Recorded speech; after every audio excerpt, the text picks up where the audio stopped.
My name is David Jagno from the Koalition.com, and I'm the senior editor here to bring you our official video review of Dragon Ball Z Budokai HD Collection. This collection contains both the first and the third Dragon Ball Z Budokai games, remastered in HD. I'll be walking you through both games. First is the introductory sequence for the first Dragon Ball Z Budokai game.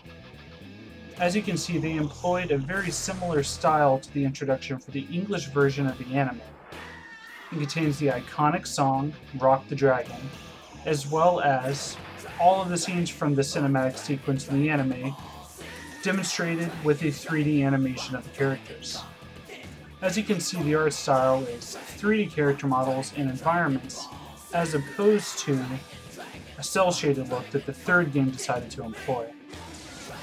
Both styles are very plausible, but I personally prefer this third game better.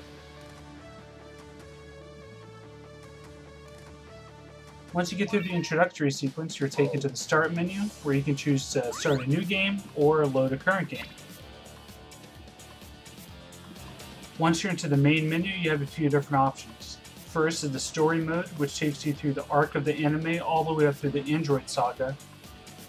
Next is the duel mode, where you can play against another player locally or against the computer. Then the world tournament mode, you can construct brackets to play against other players and computers, just like any other tournament mode in the fighting game. Then is the practice mode, where you can train and get better at the game yourself. You can edit the skills that you can customize for individual characters. And then there's the options menu, which contains things like difficulty and screen ratio. So let's go into the story mode directly. As you'll see, it's loading up part of the way through the game, right after you defeat Vegeta.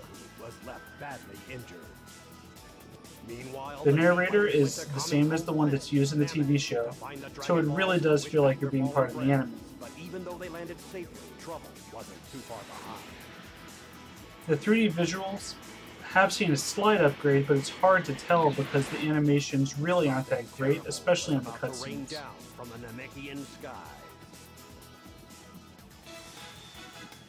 Let's go to Namek! They even have names for the different sections to really make it feel like you're part of the show. Well, I'd better start my training if I hope to stand a chance against Vegeta. Before some missions in the game, you'll have to go through training missions that are little mini-games that task you with completing a certain task, usually multiple times over and over. And this example is very frustrating, as I had to deflect a single ki blast 15 times back to the enemy. This is only one example.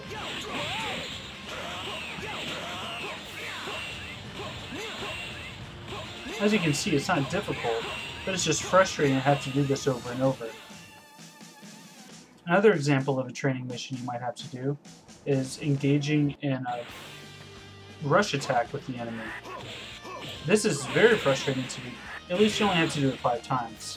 It's difficult to get the computer and your attack to both line up at the exact same time, but when it does happen, it's very exciting. Especially whenever you're playing against another player, because you both have to rapidly press on the buttons to try to push more times than your opponent. Then the winner gets to have the damage output at the end. So let's go into the duel mode now, just so you can get a taste of what the actual combat is like in the game. As you can see, you can play against a second player, against a computer. You can even set 2 computers to play against each other. Let's get on with it. In this fight, we see Goku and Vegeta facing off against one another, the most classic rivalry from the anime. You can perform different combos with punches and kicks. If you perform enough combos in a row, you can even launch off one of your attacks, such as a Kamehameha Blast.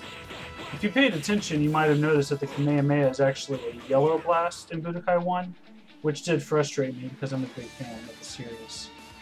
Let's transition over into Budokai 3, which is a better game in my opinion. So which are you going to play? You'll get stronger as you fly all over the world, battling powerful opponents. Sounds exciting! It's a nice touch having Goku explain what each different mode does for you. So let's go into Dragon Universe, which is Budokai 3's version of story mode.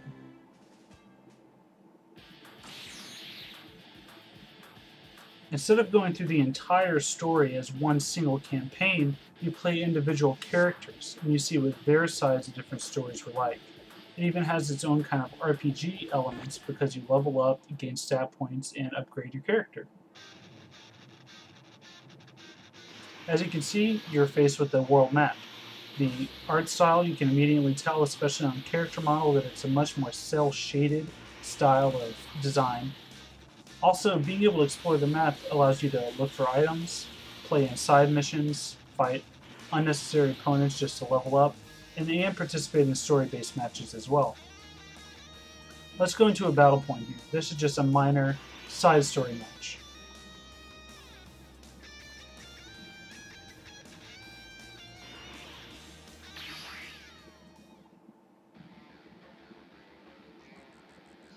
As you can see here, I'm face off against a Cyberman, and I'll just show you a little bit about what sets apart Budokai 3's combat system.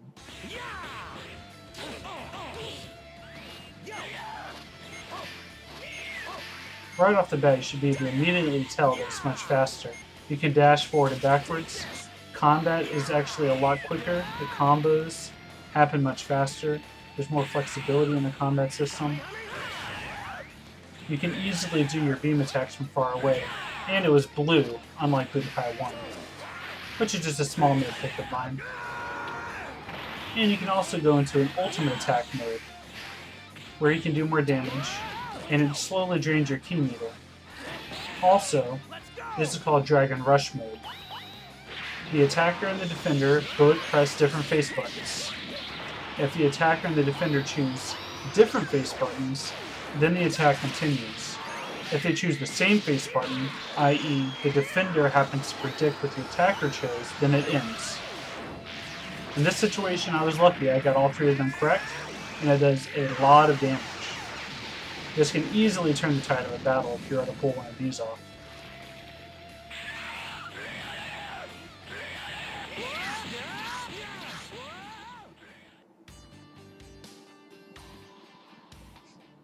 After combat happens, you gain experience points based on different bonuses and things that you did within the match. They total up at the bottom, and then you can use those to level up your character.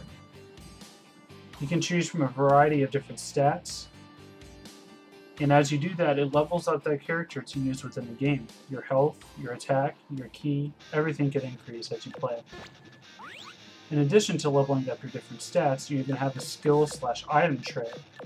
As you can see here, I have a few different attacks and items equipped, such as the Kamehameha, Spear Palm, Kaioken technique, and many others.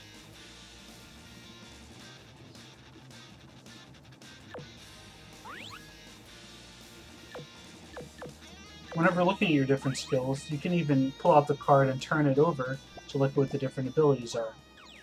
This lets you customize your character pretty extensively.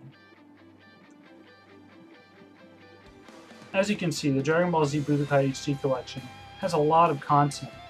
There's a lot to do and a lot to see in this game. If you're a fan of the anime and you're a fan of the games, then I recommend you pick this up. However, if you already own both of these games or own Budokai 3, I don't really recommend you pick it up because there's no online, and the visuals aren't upgraded enough to really warrant a second purchase. They do look nice, but it's not really enough to warrant you buying the game if you already have it.